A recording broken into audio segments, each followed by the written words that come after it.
Hello and welcome to the big picture. After all the excitement with this country saw yesterday during the results to the 5 state assemblies, today we need to look back on what all these election results mean after all those excitement and after all the heat and dust which was raised.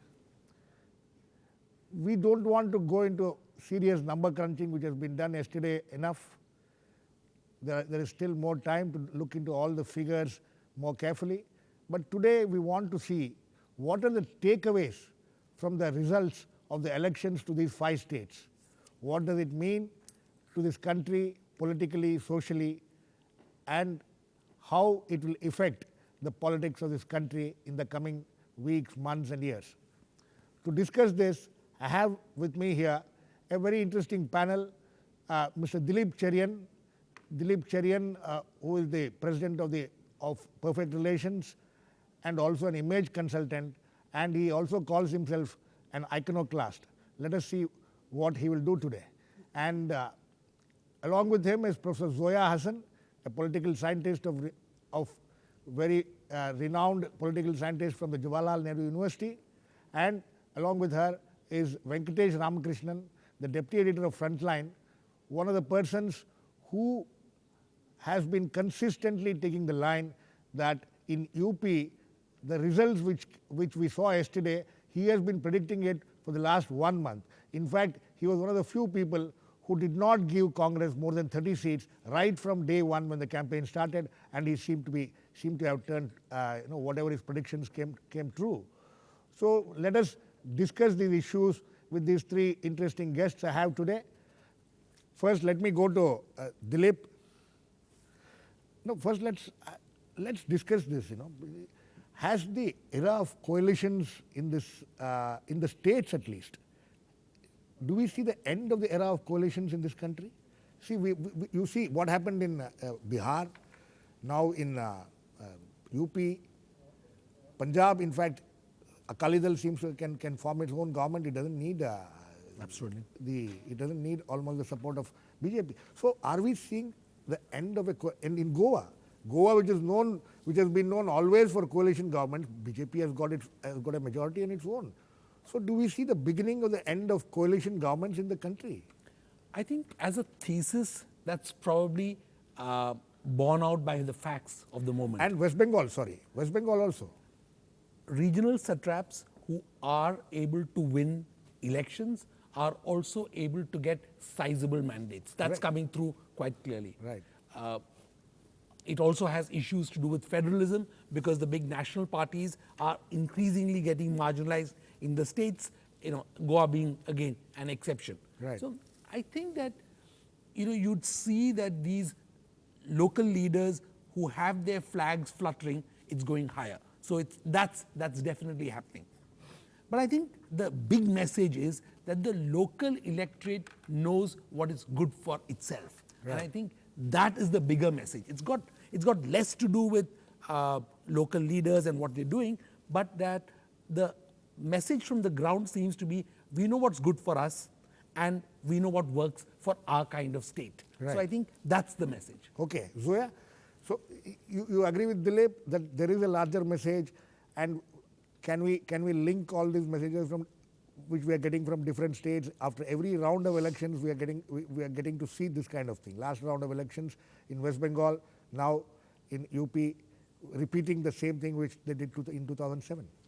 I think I would agree with Dilip that one of the major takeaways from the 2011 assembly elections as well as in 2011 is that this is really an era, 2012, is that it is an era of decisive mandates.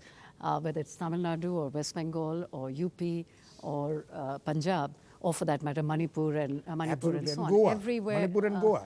Yes, everywhere there's a decisive mandate, which is to say the winning party has a majority, and it doesn't have to. Uttarakhand is the only aberration. Yeah, it doesn't. Well, they've got a majority. Well, they're a little short of a majority. Yeah. So that's one takeaway. The other, I think, major takeaway, at least from UP, is that at least at the level of states, political competition is either bipolar or possibly tripolar. I think that's certainly because what UP has witnessed in this election, and indeed I would say for the past several elections, is bipolarity, which is to say a two-party system which squeezes out all other parties. The third big takeaway, if you're looking at the bigger story, I think again the point that was made by Dilip is that obviously state and local issues matter, and they matter most in state assembly elections. Absolutely. And therefore leaders who are rooted in the region or in the state, and parties which are not necessarily regional parties. I think this is not about regionalization, because what Bahujan Samaj Party and the Samajwadi Party are not necessarily regional parties in the way in which Telugu Desam is a regional party, or DMK is a regional party, or Akali Dal for that matter. Why Well, would you say that? these, I would make a distinction between regional parties and state-based parties. Regional parties are focused in one region. DMK is not about to contest elections in Kashmir or UP, but Bahujan Samaj and BSP as well as Samajwadi Party can contest elections in Punjab, in Maharashtra, in Madhya Pradesh. So I think it is useful to make this distinction between regional and state-based parties. But I think the larger point remains, and which is a point that you also made in your opening remarks, which is the emergence of state politics, which matters in state elections. But parliamentary politics is quite different, and I'd like to come back to that. Yeah, I think as we go will along come back to that. Venkatesh, you started covering this round of elections pretty early, much earlier than many other people. You went and had a recce first in Uttar Pradesh, and I think in Punjab also, and Uttarakhand also. And you kept going back, and you traveled quite a bit. One thing which was, every time you went and came back, and we had discussions on that, you right from the beginning, one thing you said was about the performance of the Congress, but you were not so sure about this kind of a mandate for Samajwadi Party. No, in fact, I started after my first round of first round of Uttar Pradesh. The beginning of my story in Frontline was that Uttar Pradesh is going back to the era of instability. Instability. That was my that was your first impression. That was a sense, yeah. Because I thought SP and BSP were contesting quite equally. SP was being the single most party, but then the single largest party. But then they would not get this decisive mandate. But after I went, my last copy was filed actually after the 5th round of elections. 6th and 7th round of polling was still pending. Yeah. But then by that time I had got the sense. So the second round of when I filed my second story in Uttar Pradesh, my first sentence was, are the multiple incumbency, multiple layers of anti-incumbency, and the varied perceptions of instability, including the one that was perpetrated by Rahul Gandhi when he said that president's rule will be imposed. Not Rahul Gandhi. No, Rahul Gandhi also said that. Okay. He did not say it as prominently as Sri Prakash Dewar, but then he also said that, saying that we will not support any party. So when I said that in this context, it seems that a large majority of Uttar Pradesh electorate is veering towards giving a vote for stability. And that is what ultimately happened. By the 5th phase, you got a different sense of the whole thing. Yeah. So it is kind of evolving. And as we discussed yesterday, if the polling had started from Western Uttar Pradesh as originally planned, exactly, the result would not have been as decisive as it is today. This is something which came out in the discussion yesterday also. But so you mean that if the elections had started from Western Uttar Pradesh and gone up to Eastern Uttar Pradesh, I think Samajwadi Party would have been still the single largest party, but they would not have been 224. That's interesting. We will discuss this further. We need to go into a short break now. Please keep watching. We'll be back very soon.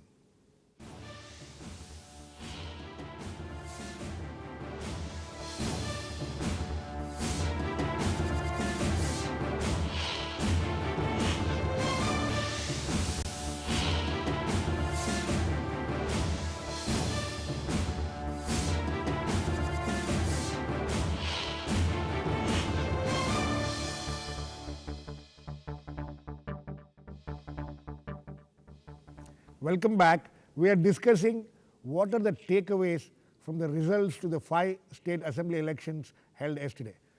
Dilip, let me come back to you.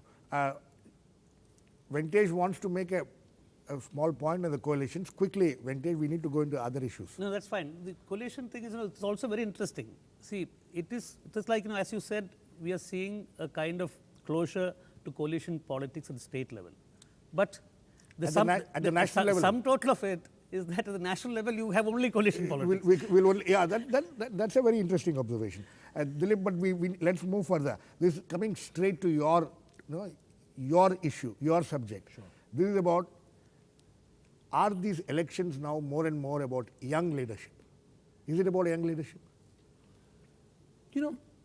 There's no doubt that two things have happened. I'm distinguishing young leadership from young people being projected as chief ministerial candidates. Young leadership, because in these three states, Yeah, I tend to agree that when you have a younger electorate, and the important figure to notice is the much higher levels of turnout. Right.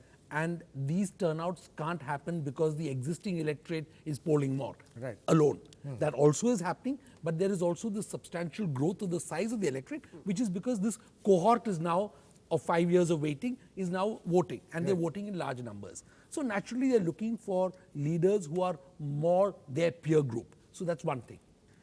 In regional parties, what is natural and what is going to happen, and which has been criticized far less than at the central level, is that there is this automatic assumption of the mandate of the son. Or dynastic. The dynastic, okay. So we are more accepting of dynastic rule at the state level. At the state level, and less tolerant of it at the central level. Right. But that is also a factor, and these aging fathers are rapidly aging and recognize that they need to pass the mantles on to their children. And people don't seem to have a problem with that. They don't seem to have a problem with that because the parents are actually people deeply rooted in those states. So you know that a Prakash Singh Badal does not exist outside of a Punjab, whatever he may project himself as. Exactly like Mulayam. He may have had his stint as defense minister, but ultimately it's about being a UP person at the end of the day. So I think in image terms, yes, the fact is that the younger electorate is pushing these parties to project younger leaders. That's one. The second is, I think that it's also about energy. Many of these aging leaders recognize that they just don't, I always say that a state election is about choosing your drain cleaner, whereas a national election is about choosing your window cleaner.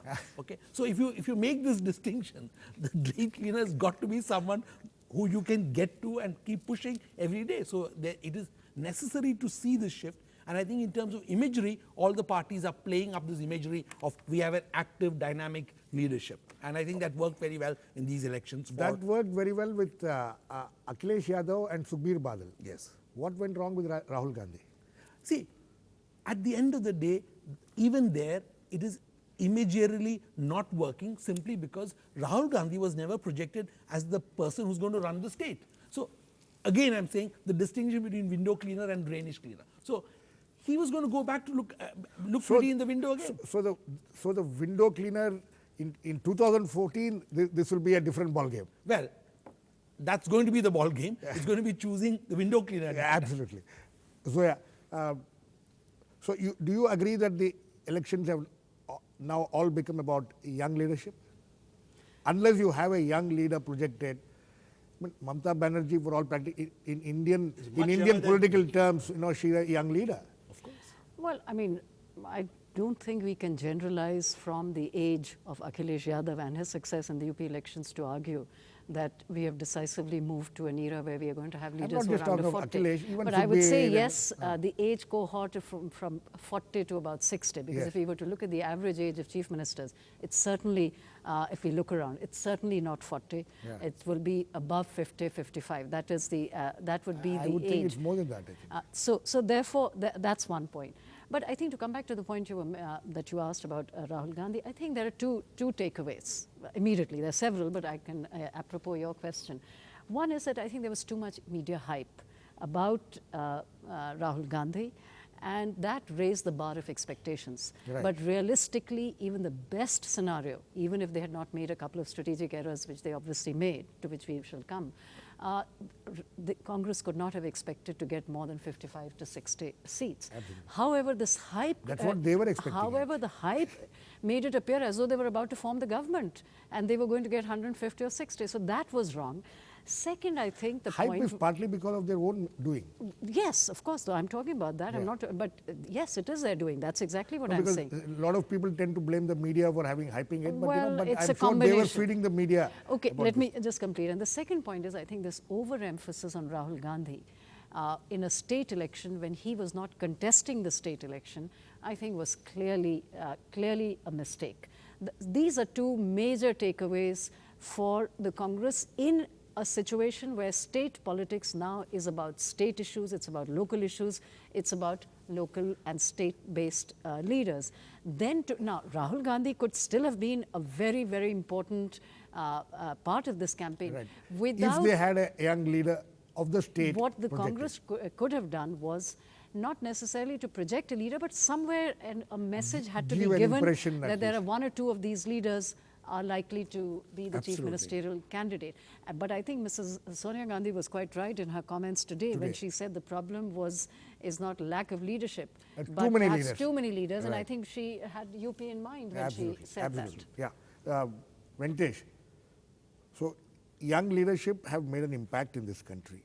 So you think in the coming elections we will see more and more political parties, whether national parties or state level parties, trying to push this formula ahead, find young leaders, push them, make them the campaign lead campaigners, even if they are not the chief ministerial candidate. Do you see this as a trend?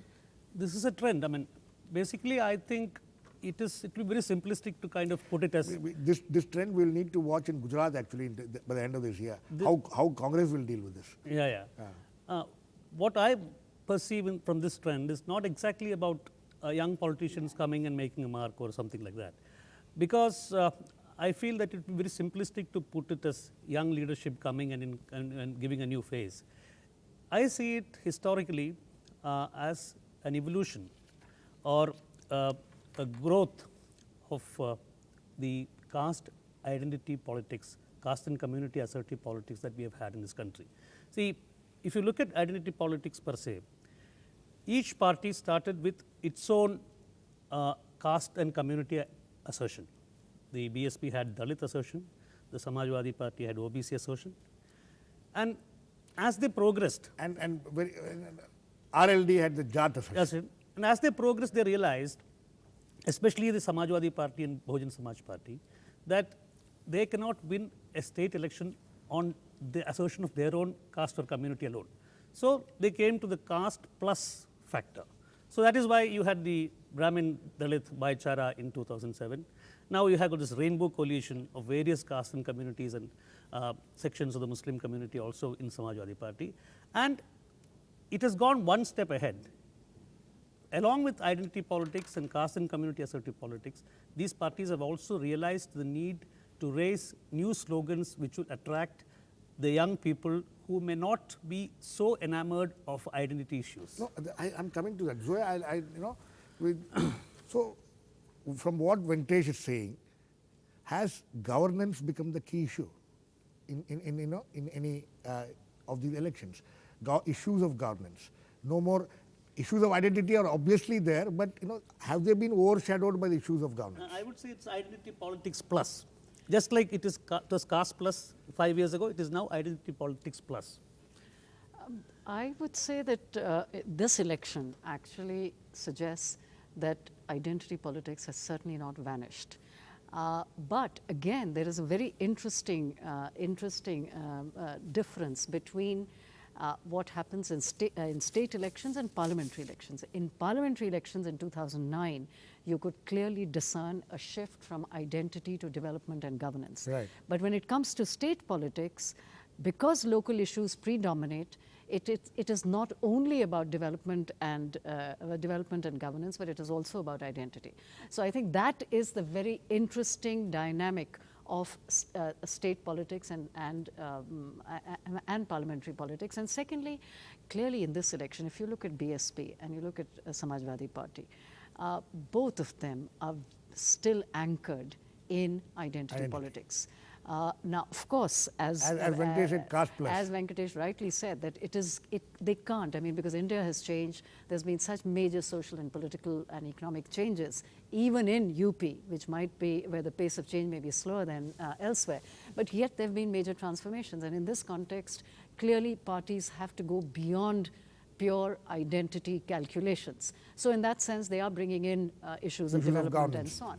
But in the ultimate analysis, what is happening is that as far as the voter is concerned, they are looking at development and governance very much from their identity location in terms of the kind of benefits that it will bring to their group, to their particular segment of society. So, Dilip, you think all political parties in all the states, in fact, we are just confining ourselves to UP, but the same is the case in Punjab, same is the case in Uttarakhand, and even in Goa, where people were talking about corruption. Corruption was an issue, but everybody spoke more about governance, issues of governance, how things will become better and things like that. So this message has reached the common man, and he thinks that, or whatever he perceives, whichever party he perceives as being able to give this what they are promising. Because I want you to analyze this. Rahul Gandhi was offering the same kind of things which Akhilesh was offering in terms of development issues or governance issues. But was it just the fact that Samajwadi Party was the leading party that they got all the votes and Congress got completely left behind? I think that the image of a Rahul Gandhi versus the image of a Akhilesh, as far as UP was concerned, is based on what both Venkatesh has raised and what Zoya is raising. That one is the identity plus issue, and the other is the whole issue of young leadership versus all of this. But to get the message right, you also need to look just across to Punjab. In Punjab, what the Congress suffered from was that there was a negative vote on account of the UPA government. That's what happened there. No, I just want to intervene. Yes. Venkatesh has been having this theory for the last 3-4 weeks that there is a multiple anti-incumbency working against in UP especially. In all the states. In all the states, and multiple anti-incumbency can be against the MLA, against the MP, and more importantly against the central government.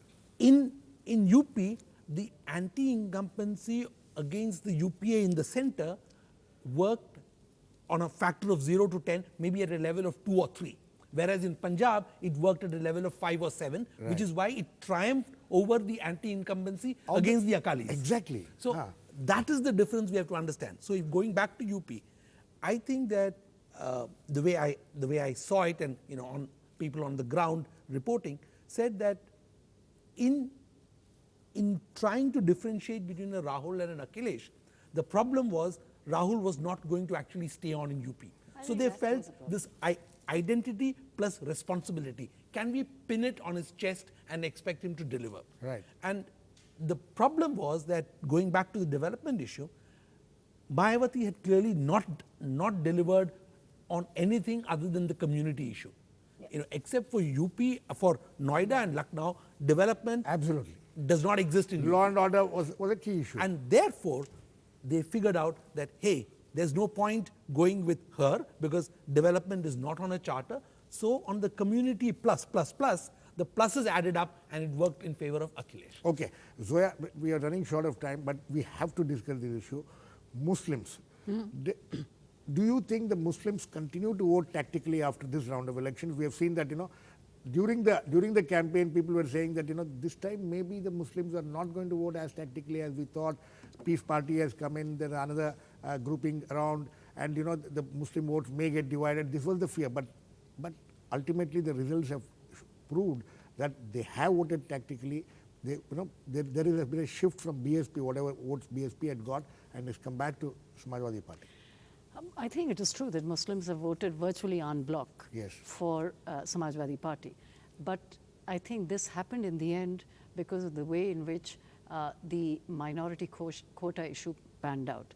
There, I think the Congress made a strategic mistake which is to say that the decision to give 4.5% quota out of the OBC quota was a correct one. Yes. But the timing was very bad. If they had made the same announcement perhaps a year ago, it would have carried conviction.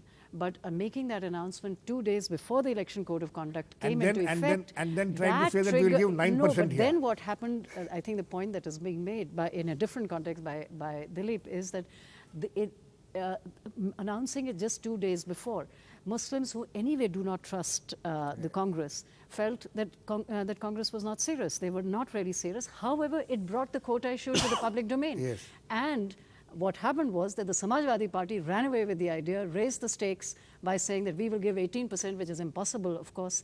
But at the same time, they were clever in saying that it will be 18% for minorities. So it was not from within the 27% OBC quota. Right. And on the other hand, the BJP, of course, as always, made this into a major issue of saying that this is minority opposition. So much like what happened on the Ayodhya issue from 1990 to 92, the Congress fell between two stools. Right. It could neither convince Muslims, and it ended up annoying and alienating the Hindus, especially the Hindu OBCs, as well as the upper castes. Venkatesh, This is the sum and taking substance. forward the theory of Zoya, this is what helped BJP retain that almost what it had won. Otherwise, it could have been in more serious trouble. Certainly. There's no I doubt. think so. The Congress has indirectly helped BJP to retain the number of seats. No, I think one needs to qualify the Muslim voting pattern by saying that they did not fall for cynicism of any kind. The cynicism brought in by the Congress, or the cynicism which was advanced by the Peace Party and Ulema Council at larger level. I mean, the Peace Party and Ulema Council, they campaigned under the premise that let us have a Muslim core vote base and get other castes and communities to come as add-on. I mean, Muslims didn't fall for it. they didn't fall for it. So, I think, we have to kind of actually salute the Muslim community of Uttar Pradesh for sticking to whether they voted tactically or not. I mean, in fact, it's very clear that more than 55% of the Muslim-dominated constituencies have gone to the Samajwadi Party. But even when they did that, 10% of the seats went to the Congress, about 25% of the seats went to the Bahujan Samajwadi. So they did not fall for the kind of cynical politics which was advanced by various people. Right, Dilip, last word to you. So you expect this kind of pattern, especially among the Muslims, to continue in the coming years?